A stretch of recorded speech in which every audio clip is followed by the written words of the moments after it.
বলতে পারেন।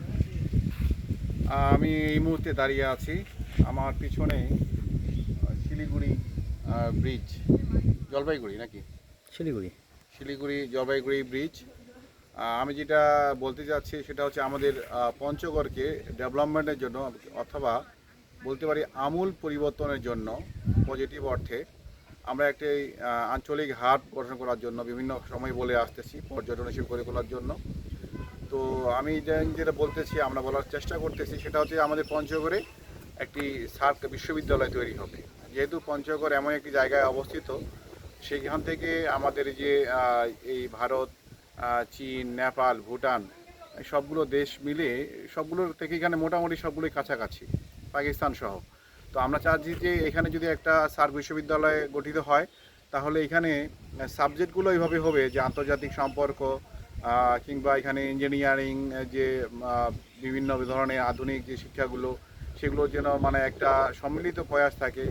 সাহিত্য সংস্কৃতির যে ভাব বিনিময়, আমাদের এই দক্ষিণ এশিয়ার যে সম্মিলিত সংস্কৃতি, আমাদের স্থানীয় যে সংস্কৃতি এবং আমাদের যে বিজ্ঞান পারস্পরিক যে বৈজ্ঞানিক মেলামেশা কিংবা এই সম্পর্কের যে ডেভেলপমেন্ট, এই বিষয়গুলো ঘিরে কিন্তু একটি আমূল গবেষণা হওয়া প্রয়োজন এবং এগুলোর ডিপার্টমেন্টগুলো হওয়া প্রয়োজন। সেক্ষেত্রে আমরা মনে করতেছি যে যদি এই পঞ্চগড়ে এই সাবজেক্টগুলো তৈরি হয় এবং সাবজেক্টগুলো পড়ালেখা হয় তাহলে আমাদের পঞ্চগড় একটা অটোমেটিক একটা ডেভেলপমেন্টের জায়গায় তৈরি হবে। সেটা যদি পঞ্চগড়কে বিভিন্ন এই যে সার্ক বিশ্ববিদ্যালয় তৈরি হয় তাহলে কিন্তু আমাদের এই অঞ্চলটা একটি আলাদা একটা রূপ পাবে। আমরা এমনও করতে পারি যে মূল যে ডিপার্টমেন্টটা এখানে হলো আমাদের প্রশাসনিক ভবনটা, কিন্তু আমাদেরকে এই ভারতেও একটা এখানে একটা আমাদের শাখা হতে পারে, একটা ডিপার্টমেন্টের এখানে একটা অনুষদ থাকতে পারে, নেপালে থাকতে পারে।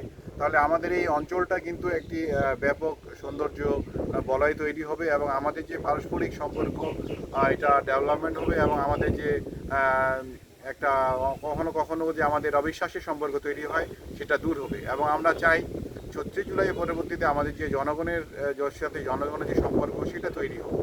ভারত সরকার যেমন একটি নির্দিষ্ট দলের প্রতি তাদের এই মোহটা না রেখে বাংলাদেশের জনগণের প্রতি হোক এবং আমরা সকলে মিলে দক্ষিণ এশিয়া একটি সমৃদ্ধশালী ইউরোপের মতো একটি অভিন্ন যে তৈরি একটা মেলামেশার জায়গা তৈরি হতে পারে, সেই জায়গাটা আমরা চেষ্টা করতে পারি। এবং সেক্ষেত্রে পঞ্চগড়ি হতে পারে একটি দারুণ এই চিন্তার উর্বর ক্ষেত্র আমরা মনে করতেছি। সেই ক্ষেত্রে আমরা সবাই আমরা যদি বলা বলি শুরু করি, ইনশাল্লাহ এটা